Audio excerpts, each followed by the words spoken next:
like I said, my name is Margie Shepard. I'm the Technology Coordinator for the Mid-Continental region of NNLM. My co-host is Sharon Hahn, NLM Associate Fellow. And for those of you who are new to NNLM, I just want to give you a really short introduction about our organization. So the National Institutes of Health is the nation's leading medical research agency. The National Library of Medicine is one of 27 institutes at NIH. It is the world's largest biomedical library, which maintains and makes available a vast print collection and produces electronic information resources like Medline Plus and PubMed. NNLM is the network of the National Library of Medicine and is an outreach program of NLM. The network is made up of 8 geographic regions. 8 health sciences libraries function as regional medical libraries for the respective region. The RMLs coordinate the operation of a network of medical libraries and other organizations to carry out regional and national programs such as this. If your institution isn't a member of the network, please consider joining. It's completely free, and once you sign up, you'll receive weekly postings about our resources, trainings, fundings, and more. And the title of today's webinar is Understanding Vaccine Hesitancy and Social Media's Role in Spreading Vaccine Misinformation. This webinar is part of the NNLM Identifying and Combating Health Misinformation series. It gives me great pleasure now to introduce our speaker, Kalina Koltai. Dr. Koltai studies how groups use socio-technical systems, affects decision-making, and information behavior. She researches information-seeking behaviors, trust assessment of information and misinformation, and decision-making with a focus on when people dissent from the scientific mainstream. She specifically focuses on how social networking sites and digital communities interact with information behavior practices around health and science. Dr. Koltai received her PhD in Information Studies from the School of Information at the University of Texas at Austin and is currently a postdoctoral fellow at the Center for an Informed Public at the University of Washington. Dr. Koltai? Wow, that was such a great intro. Thank you so much. And I'm so excited to be here today. This is a topic I've thought about for many years, and so I always enjoy talking about it. And I feel like we're going to be talking about this for a very long time. So I'll go ahead and get started. And apologies if I tend to talk quickly. I do that because I'm very excited, and I try to cram a lot in a short amount of time, but everyone will have access to the slides, so hopefully that'll help. But I'm working on it. All right, so next slide.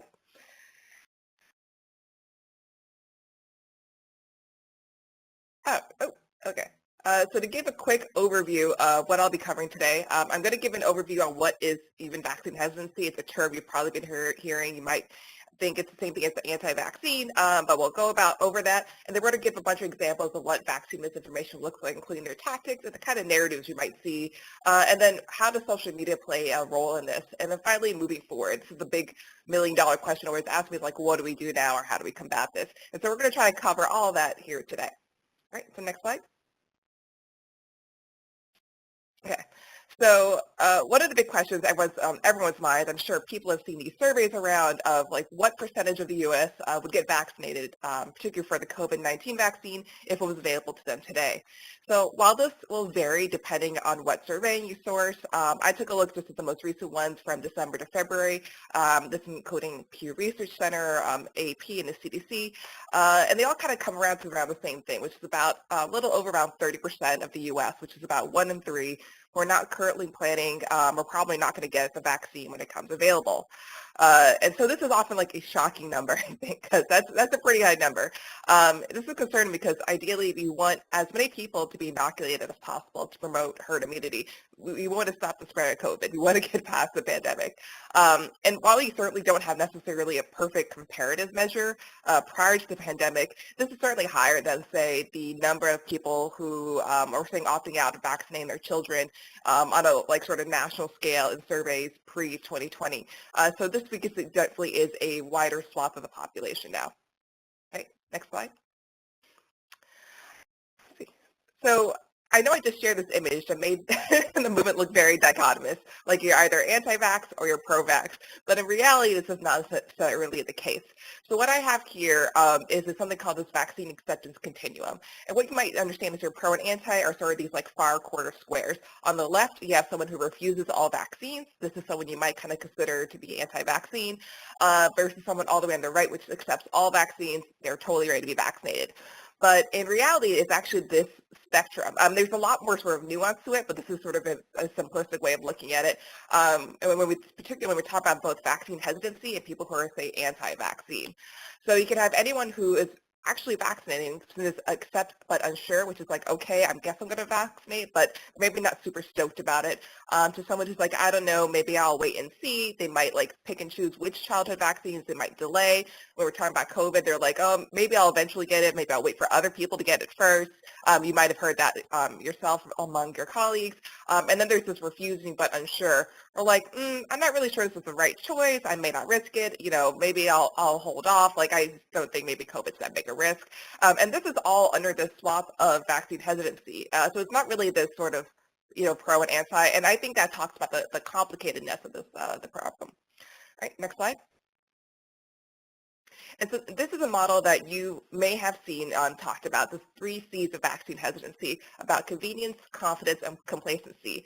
And so right now, I think most of the conversations are really focused on this idea of convenience, particularly when talking about COVID-19. Is it easy to get the vaccine? Where can I get vaccinated?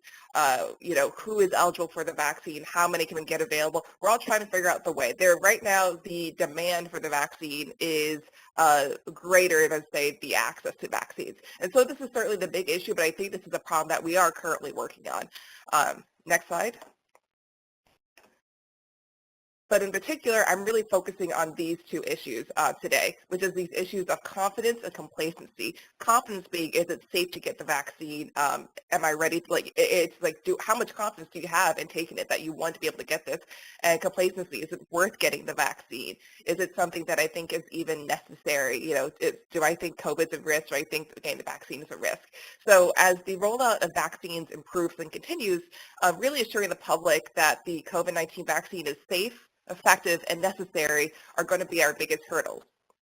Right, next slide. And so certainly, you know, the anti-vax movement, as we think about it, or people being vaccine hesitant, is certainly not a new phenomenon. As long as there's been vaccines, there's been people who've been hesitant to get vaccines. Then really sort of there's been a modern day resurgence since 1998, linked to this retracted paper from the Lancet. If you've heard the name Andrew Wakefield, you know which paper I'm talking about, that linked the MMR vaccine potentially with autism, or ASD, autism spectrum disorder. And I find this is a pivotal moment, and Andrew Wakefield's become sort of a major figure within the anti-vax movement. But in particular, if you look at like leading up to where we are today, in 2015, we had this another sort of like major growth within the movement. There was a measles outbreak in California in some of the theme parks down in, like, say, Disneyland. And then in response, California decided to remove all exemptions to childhood vaccines with the exception of medical exemptions. And this was sort of the strongest movement, a policy way to remove sort of any way of people deciding to opt out of vaccinating. In 2019, the WHO listed vaccine hesitancy as its top threat in its top 10 threats to world health, which is really great foresight. And then in 2019, we saw outbreaks of measles both here in the U.S., like in Washington and in New York, and worldwide. I think Samoa and the Congo might be some of our big notable cases there. Next slide. Now we fast forward to vaccine misinformation within this COVID area. One thing that's been particularly interesting for me is that we're basically seeing the same anti-vaccine narratives that we've seen over the past 2 decades being repurposed to be applicable to COVID.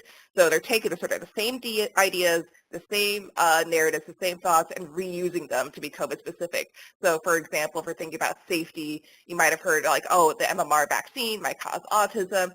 Today you might be hearing the COVID vaccine might cause miscarriages, or it might cause like Bell's palsy, or about necessity. Say, oh, measles isn't that big deal. If you do get it, you're kind of sick a little bit for a week and then you're fine. Oh, you know, COVID isn't that big a deal. You know, very, very few people die, particularly if you think you're a young adult, it's like not that big a risk. In addition to this, We don't have, particularly as somebody who talks about vaccines all the time, when I talk about childhood vaccines, I normally can say, look at all the decades and all these research studies that have been done on MMR, DTaP, so forth, all these childhood vaccines. And we just don't have the same thing with COVID. It's a little telling. Today is March 1st, and I don't know if anyone's thinking about where they were already in like March 2020, but we're been into the year, and really through the miracle of science that we even have a vaccine available. And so we just don't have that sort of same level of sort of scientific sort of history with the vaccine that we can point to with MMR.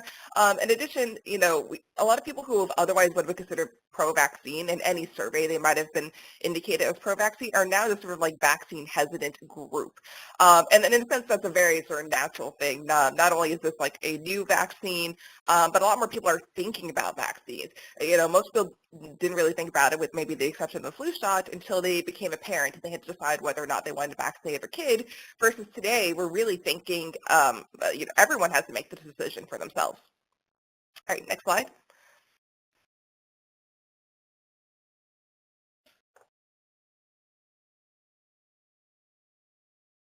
Okay. So I really want to talk, before I go really dive into vaccine misinformation tactics, I want to make sure we have a great terminology here. You might have heard both misinformation and disinformation, but really these are two separate things. So misinformation is what I would call the incorrect or misleading information inadvertently shared to influence public opinion or to obscure the truth. Inversely, disinformation is something that's often very deliberate. So that's how I remember it. Disinformation is very deliberate. Someone very intentionally doing something versus misinformation. So I think we've all shared misinformation at some point. We might have thought something was correct. We saw something, we're like, oh my gosh, or, I'm sharing something and someone misinterprets it. That's all misinformation versus when you think of like deliberate disinformation campaigns, which, we've often talked about like in the political sphere, but this happens within the anti-vaccine world as well. The difficult thing is that, similar to the way that like anti and pro-vax are not dichotomous, in the sense that like, mis and disinformation aren't necessarily 100% false. It's never like, oh, this is true or this is not true. It's often a lot of this gray area, particularly talking about things that are misleading, or if you use something that is correct, but you like decontextualize it. All right, next slide. All right, so the first thing I'm going to talk about here is this idea of fabricated content. These are things that are often just completely false. And so I'm going to give a note. So all like the examples I'm giving on the right are things that I would qualify as misinformation. So when you're, I've only de-anonymized people who are sort of like unknown. So if it's notable, like this person here who is a blue check mark, I did not de-anonymize them. So completely fabricated content is something that you typically think about when you think of conspiratorial content, and when we think about like false news or mis or disinformation. This is easy to think. Things are just completely not true. What I have here on the right is someone saying that the new vaccine turns the body into an operating system. It's not true. Completely false. All right. Next slide. Now we're getting to the trickier stuff. So this idea of manipulated content. This is content that includes, like, can be distortions of both genuine information or using images. You might have seen maybe in the early pandemic days where people are showing photos of showing how crowded some beaches are, but really this could be manipulated lens work. Depending on the angle you took the picture, it can make it look either people were social distancing or they were not. And then in some cases, like this headline here, this is a recent headline that was from a couple weeks ago from NBC News, which is the mainstream media, that initially reported the top headline here, which is 78-year-old woman dies at California vaccination site after being inoculated. A little clickbaity, but in reality, there was no proof in relation to the link of the vaccine. She had a lot of heart issues and she's had some distress. So she did die at the site, but there's really no evidence of the link. And so they later then updated their headline to better reflect that. Next slide. Another thing you might see, in particular when thinking about misinformation, is this imposter content. This stuff is particularly egregious and typically what we attribute to like bad actors, not to say someone who is unaware about it. So this is things that are people really impersonating genuine sources or using like established branding. So particularly we've seen recently cases of people making fake vaccination websites so people could put in all their information or pay money to sign up and these are all scammers. Or in cases of like just even coronavirus information, there's people who are putting out fake UNICEF information, people who put out fake CDC information, and these can be really damaging, particularly, like everything about like, oh, okay, here is something I think is from the CDC or from a reputable news agency, but it's all completely fake. All right, next slide. All right, so misleading content. This is information that's presented in a misleading way, and this is sometimes some of the trickier stuff to combat because there's something to it that can be true, but it's maybe just misconstrued a little bit. So, for example, one thing you might see a lot is something that's presented comment as fact. So the bottom one is how bad is coronavirus, those are the numbers. This is actually an opinion article or commentary, but it's not necessarily things that are factual. This is particularly bad problem when it comes to political misinformation, but it's also happening a lot when it comes to vaccine information. The image I have here on the right, where it's saying here's all the amount of adverse reactions, deaths, and everything as recorded to VAERS, which is the Vaccine Adverse Event Reporting System. This is, we could talk about this at length about the issues with VAERS, but for one, adverse reaction can mean anything. It means like, did you have swelling at the injection site? Were you tired? Adverse reaction means anything that's not normal. It doesn't mean it's severe reaction. Also with VAERS, anyone can support this, submit anything. There are things about, oh, I got into a car accident after I got vaccinated, or I got hit by lightning. Probably not, but those are all in there as reported as an adverse reaction. These deaths, particularly, this is not a high number if you think about the millions and millions of people, but also there are things that are not related. So if you go actually look into VAERS, you'll see there's someone like they'll put in information there that says there's, again, no evidence that the death is related. But you could have, since we were vaccinating particularly a lot with people in nursing homes first, there are people who say had late stage renal failure, but then they got vaccinated and died 2 weeks later. Was that because of the vaccine or is it because they had late stage renal failure? But it still can be put into the system. So we can see how this is like kind of misleading, even though on the surface it looks like, oh my gosh, the vaccine is very unsafe. All right, next slide. All right, so this is a false context of connection, which is factually accurate content that is shared with a false contextual information. So the image you see on the right is something that was shared around a lot in the groups recently. When I say recently, like January, I believe, that said from a quote, it says, "Don't be alarmed if people start dying after taking the vaccine." So, when we think about false context of connection, this is something that could be a headline that doesn't necessarily reflect the content of the article. You might see an old image being reused. This sometimes happens in other crisis events where people say talking about hurricane damage, but they actually are using an old image. And this one, they're actually decontextualizing the actual article. So I have actually on the left here, you don't have to necessarily read it, but it's actually the full quote of the CNN interview that they were like pulling a bit from, where it says you should not be unnecessarily alarmed if people are dying. But if you read the full quote, it says it's something we would expect as a normal occurrence because people die frequently in nursing homes. So if you're vaccinating the elderly, people who are sick, people who are in nursing homes, and you're seeing cases of some people dying, that kind of makes sense. So you shouldn't necessarily be a signal immediately that something is wrong with the vaccine. All right, and the last one on next slide, satire or parody. I think we've all seen this. People are familiar with The Onion as a famous very parody site. These are often very humorous and false stories, but they still might unintentionally fool readers. And so this is probably the least threatening out of everything because you could point to it being a parody site really easily, but still something I like to include in the deck here. All right, so the next slide. All right, so now we just kind of covered all the different ways that information can be misleading, particularly when I think about vaccine misinformation. Now the other thing I want to cover is actually the kind of narratives. So what are the things that are actually being said about the vaccine that are being presented in a misleading way? Right.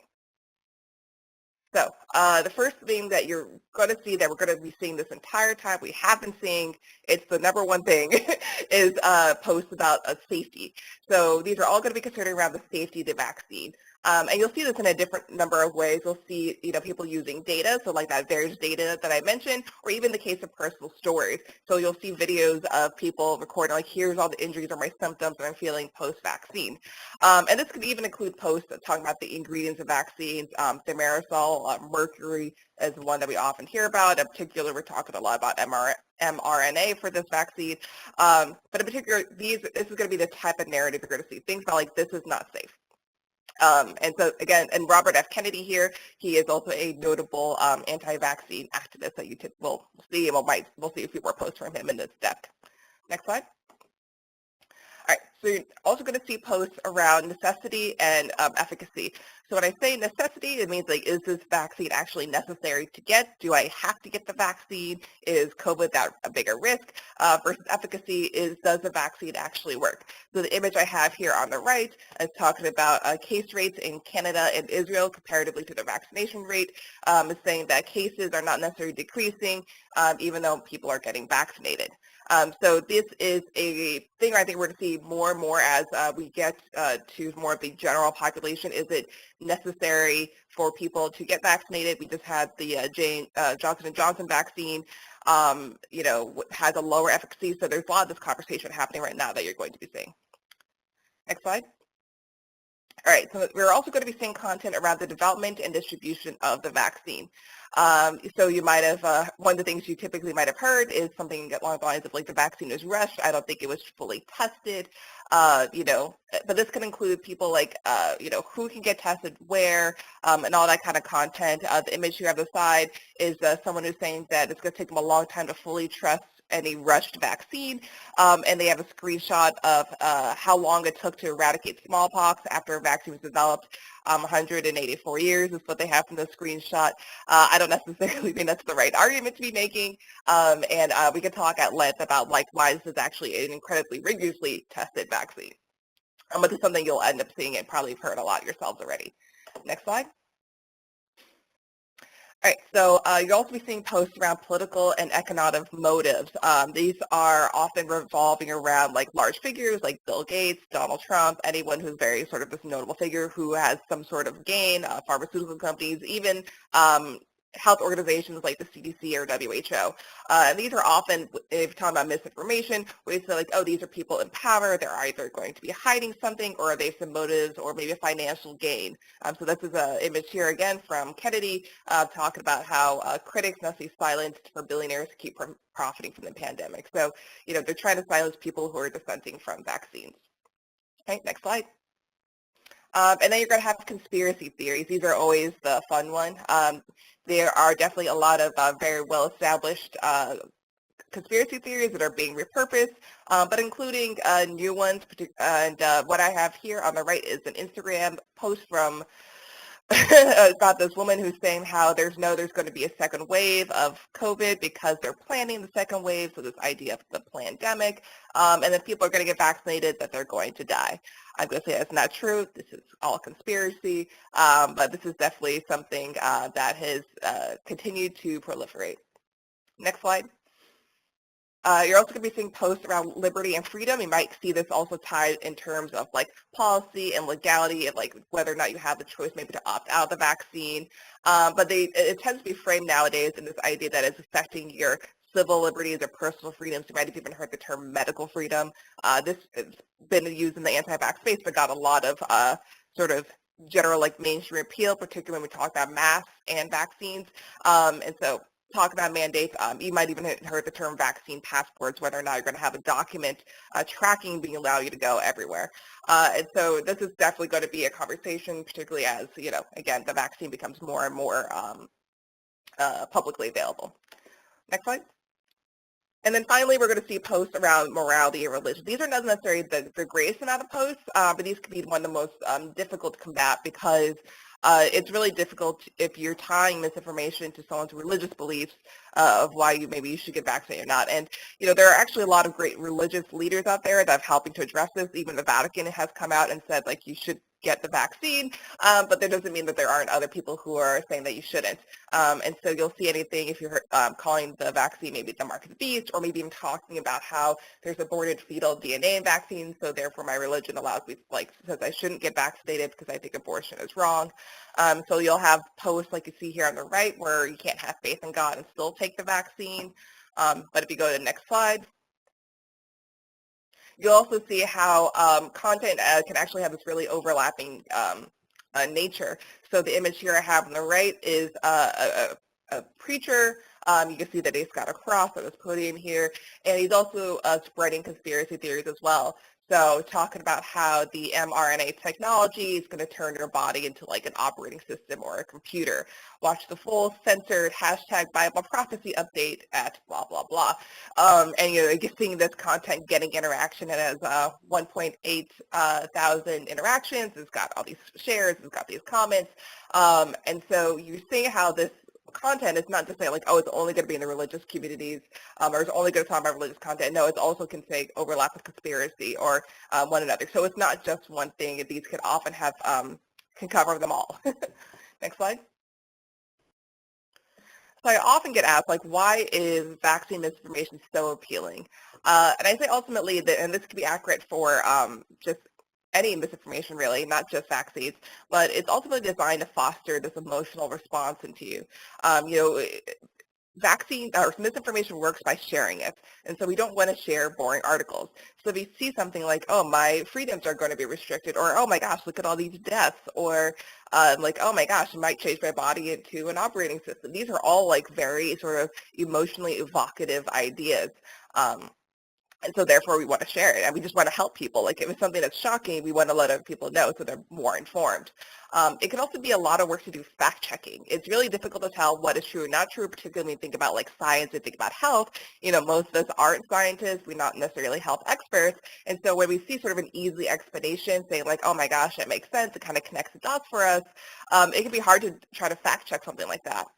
There's also a lot of unknown about COVID still. There's a lot of uncertainty. Think about, you know, when I talk about that example of like we've had a long history with MMR. We don't necessarily have with COVID. We've only been in the pandemic for just about a year now. And any sort of like crisis event is prone to having misinformation spread. So if you need to think about disasters, anything like from the Boston Marathon bombing to when we had a bunch of wildfires in California this past summer, misinformation can spread wildly. And we've just been in this long-term public health crisis event where we're consistently in a crisis, and so we're consistently seeing misinformation spread. There are also a lot of bad actors out there. It's not just good people who are accidentally sharing misinformation. I know that I've shared misinformation before, but there are grifters, there are people who are doing scams, there are people who are trying to get clicks to your site. And this is not just saying that there is foreign, but there are also a lot of domestic actors here. And a lot of people within the anti-vax space who are really prominent are actually, you know, people in the U.S. And we also have a preference for people to, for information that aligns with our views. So this is content that is, you know, resonates with us because we're like, oh, this is something that we kind of tend to agree with, so it's going to be much more appealing. So next slide. Okay, so one thing that I've heard and we've talked about before is this big conversation with social media, like social media being at the root of all evil, root of all misinformation, but in reality it is a little bit more complex than that. Certainly it is a role, but I don't think it's the end all be all role. So next slide. So it might feel like I'm going through this quickly because I know I'm getting towards the end of time, but please feel free to read through the slides. So you might have heard about this idea that algorithms can create echo chambers to show content that's more and more extreme. And in a sense that, you know, if you find some of this anti-vax information or any misinformation more a little interesting and try to engage with that, they're going to want to show you more of that content. You know, platforms ultimately are not designed for civic debate. They're not meant to be like the sort of like factual information tools. They're meant to like keep you on the platform. There is much more money to your value in staying on the platform, interacting with content, getting those engagements. And that's going to happen by having misinformation on your platform. So I think ultimately a lot of these platforms don't necessarily have a lot of motivation to fix the issue. And there's been plenty of like exposés with Facebook about that. So each platform has their own strengths and weaknesses, you know, like, and there's certain affordances of how they're handling misinformation, but ultimately they're meant to connect people with information and with other people, not necessarily be a tool designed to show only good information. Next slide.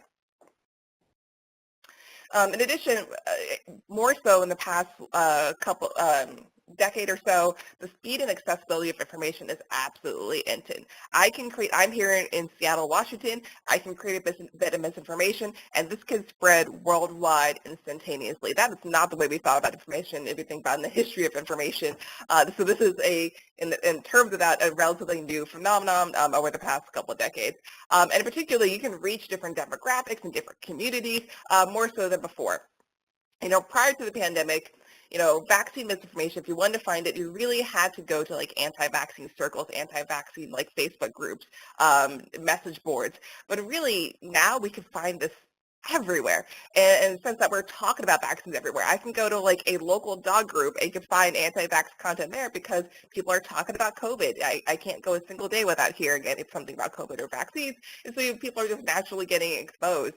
And in addition to that, we're seeing stronger ties now, and it's overlap with other communities. This can include like anything from conspiracy communities like QAnon to anti-lockdown communities, but a number of different areas. So the ways in which anti-vaccination information is spreading online is not just located in this like one little sort of niche fringe area. It is quite literally, you can go almost anywhere and find it.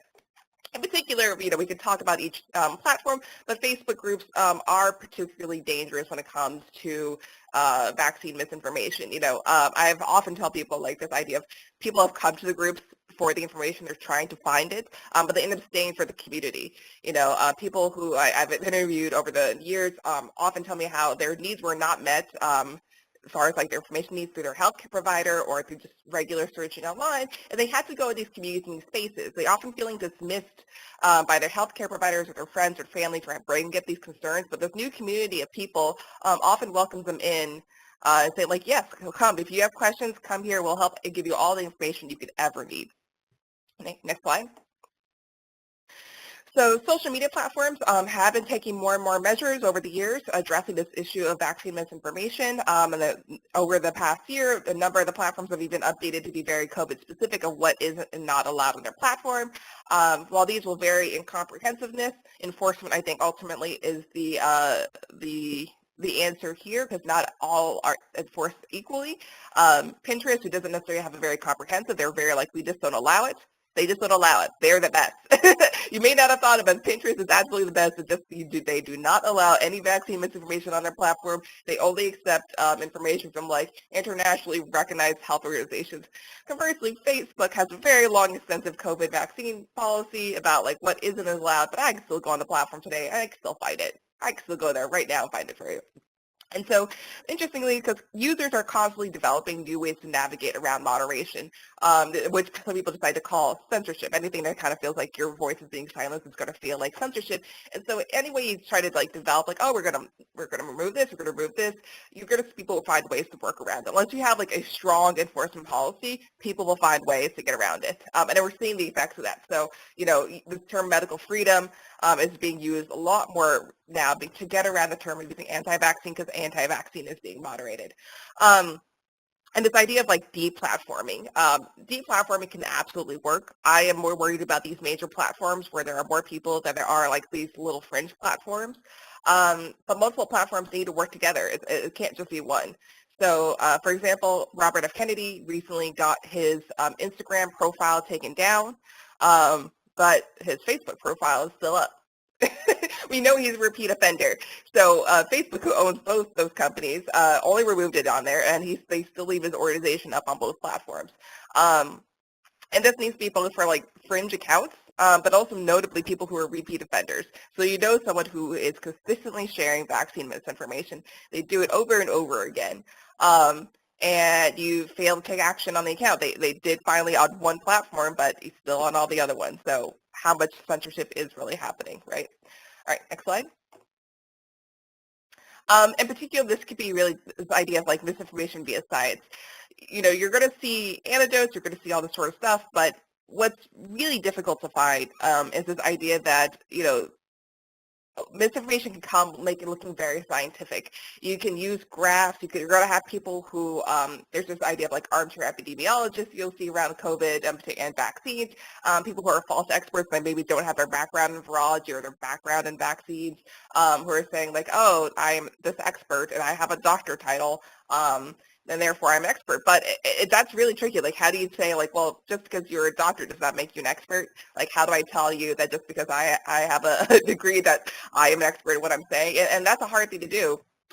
And it's got to be one of the hardest things to address. But the one thing I always tell people and my colleagues is, because we do see a number of professionals in the space and they can manipulate graphs, they can talk things in a very scientific way that makes it easy for the public to absorb that and believe it, is that science is about consensus. It's not about the rogue scientists. Everything I'm saying here today, it can be repeated by many other people within my field and my specialty. I am not saying anything here that should be shocking, that should be sort of unusual to anyone in my field, and I think that's the idea. It's about consensus. It's not about the rogue scientists. So when we go through fact checking, which I'm going to go to, and I'm sorry, I'm going to rush right through it, but it's not about oh, here's the one source, what are the most people saying.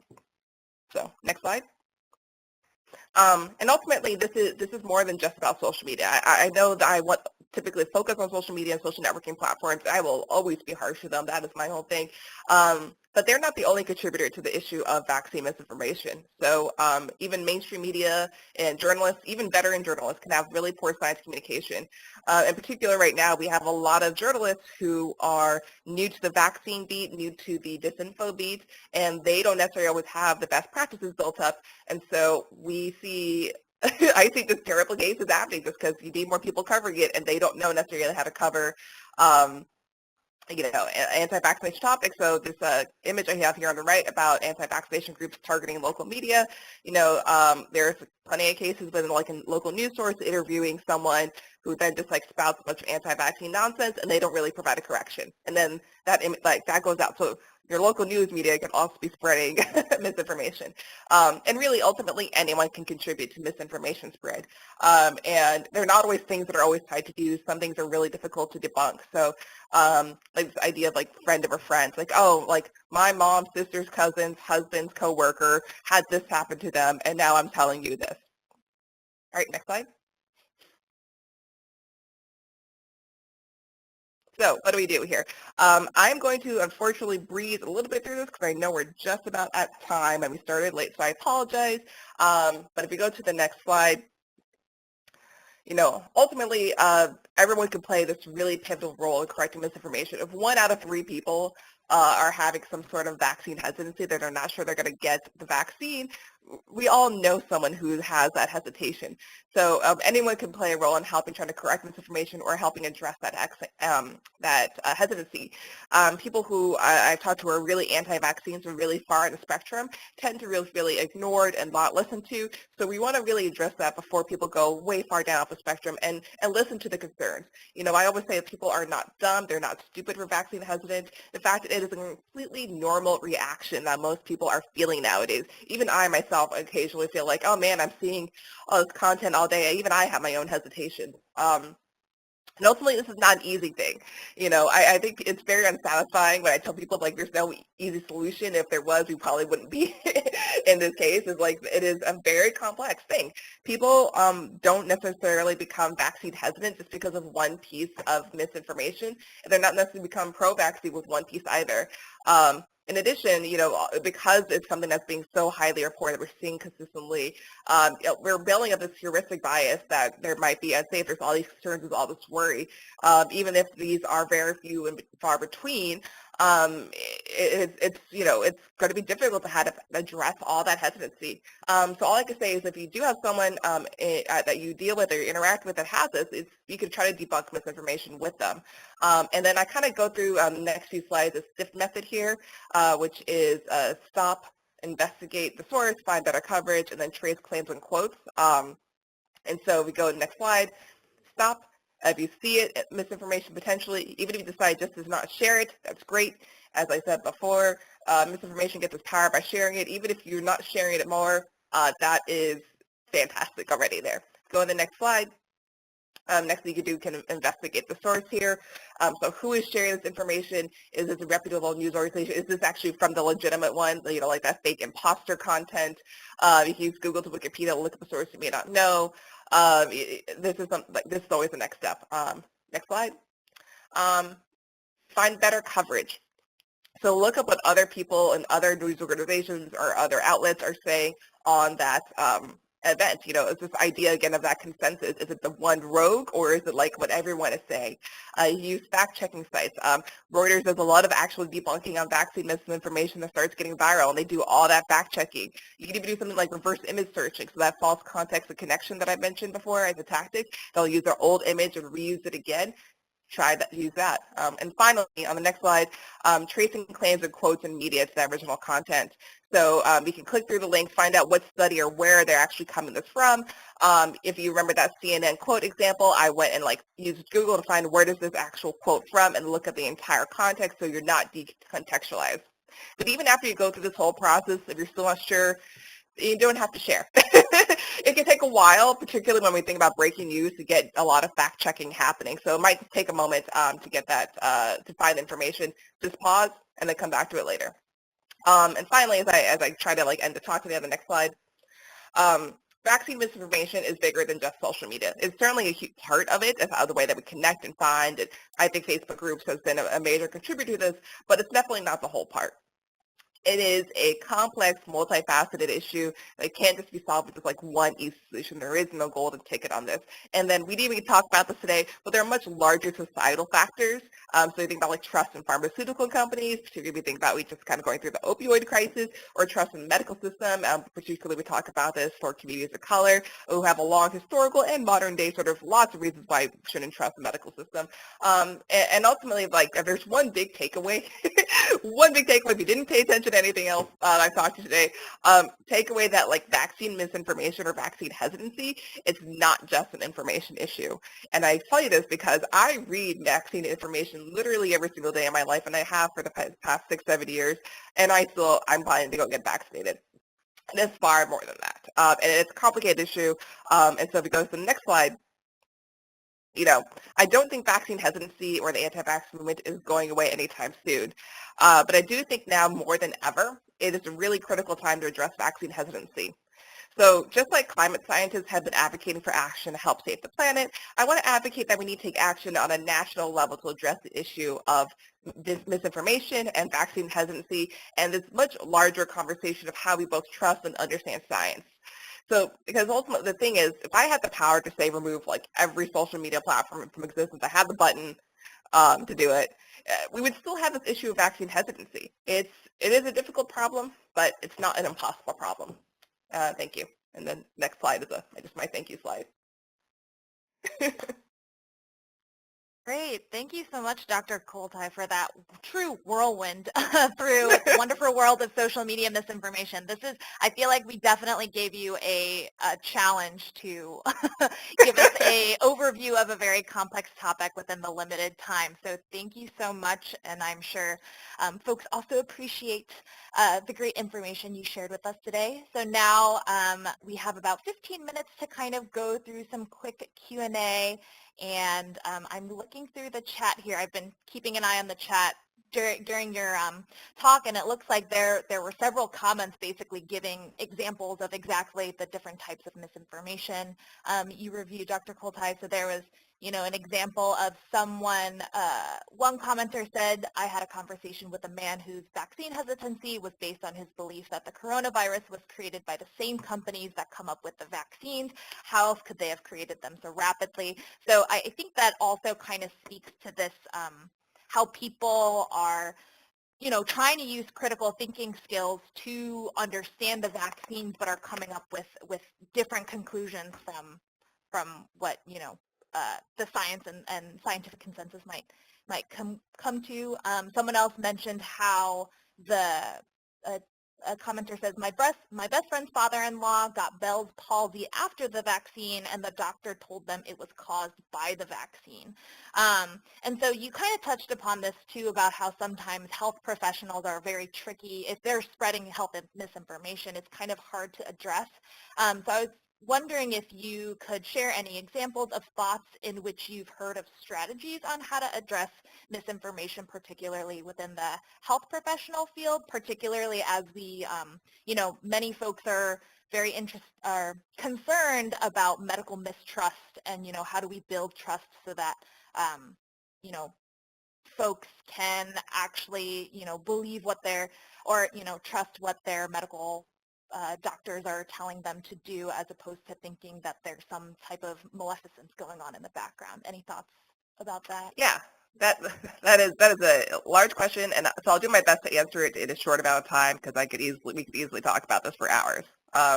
And back in the day when happy hours in person were a thing, I would easily talk all my friends' ears off about this.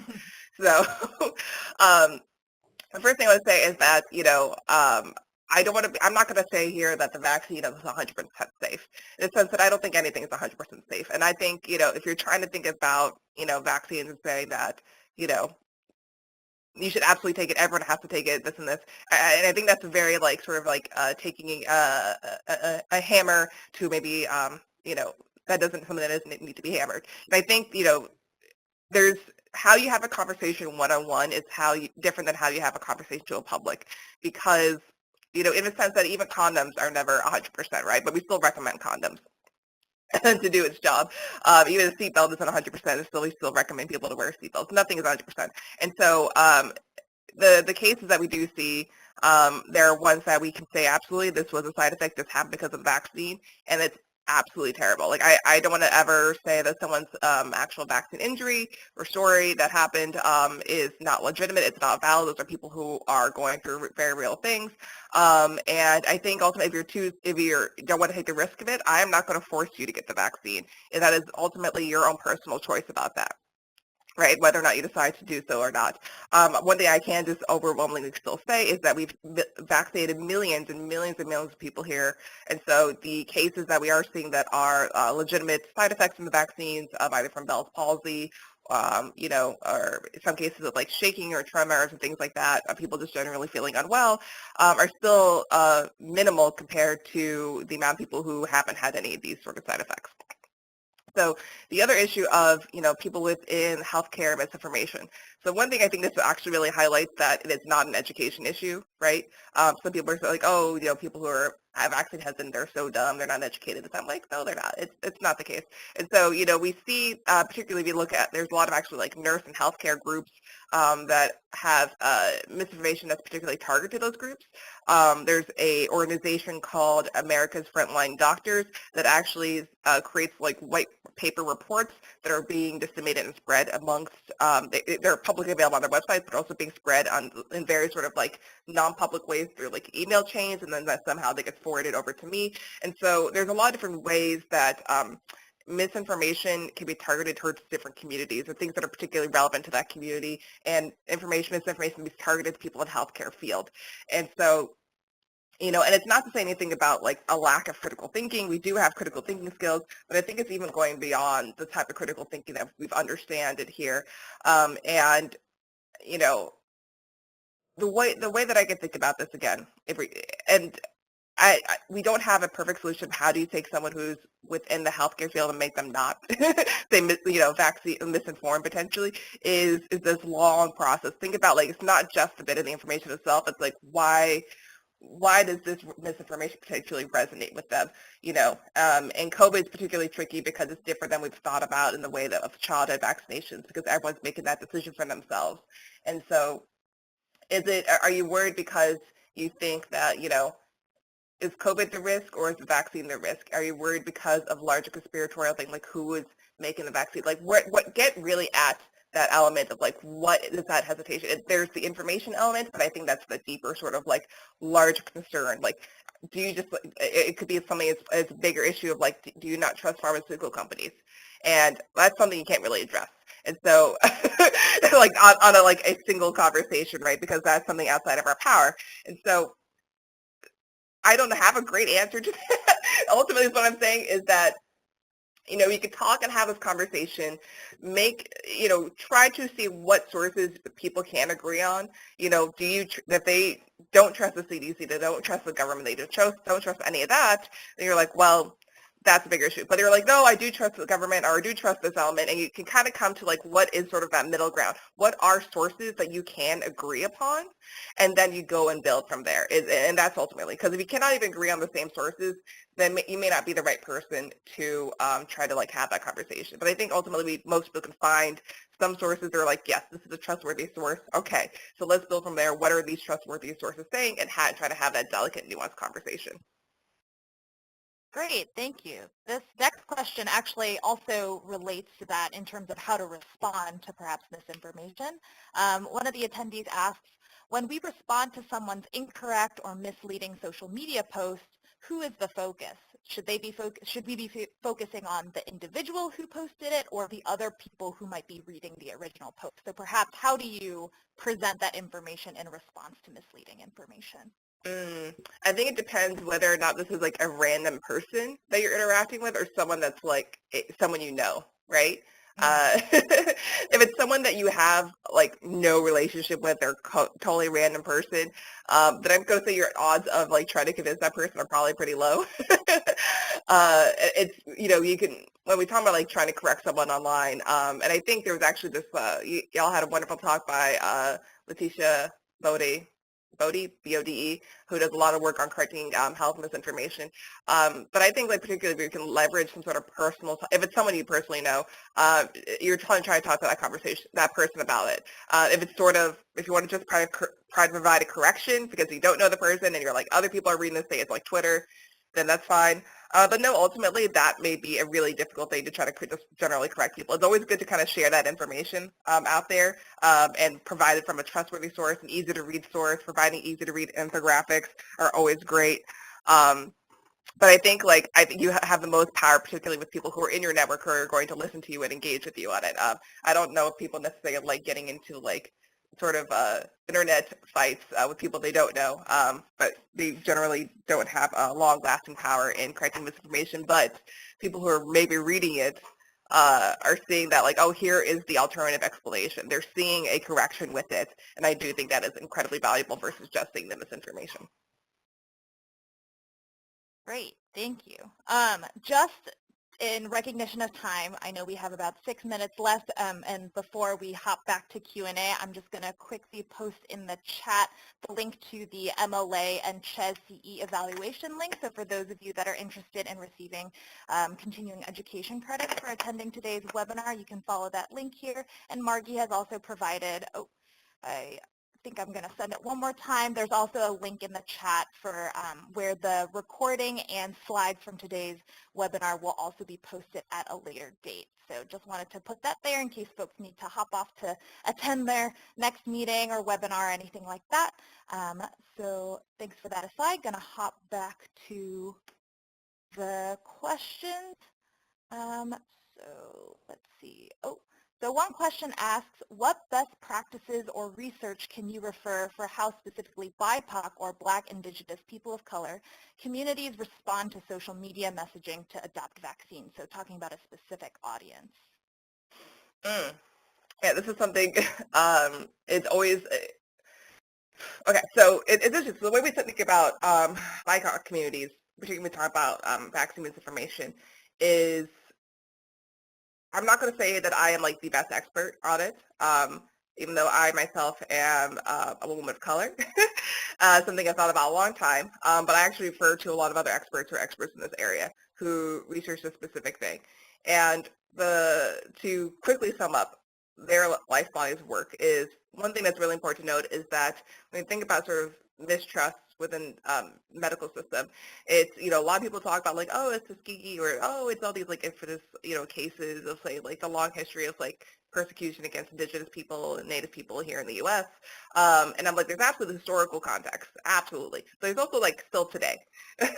There is recently this really powerful story that was end of last year about, this Black woman who is a physician, doctor, and her own experience going through the medical system because she was diagnosed with COVID and her physician was ignoring her symptoms. It's like ignoring her descriptions of pain, and she felt like she was being very dismissed and later passed away from COVID.